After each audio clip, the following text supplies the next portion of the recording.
Hi babe, welcome. This tutorial is going to show you how to make this Bandika lines braid. It's like butterfly cornrow.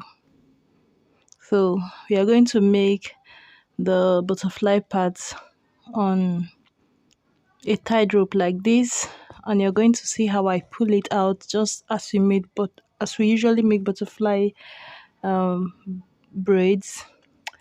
You know, the one you fluff out after braiding. So you braid one, two, three, you pull out, you braid one, two, three, pull out, braid one, two, three, pull out. If you need to feed in hair, you do that as you go. Very simple.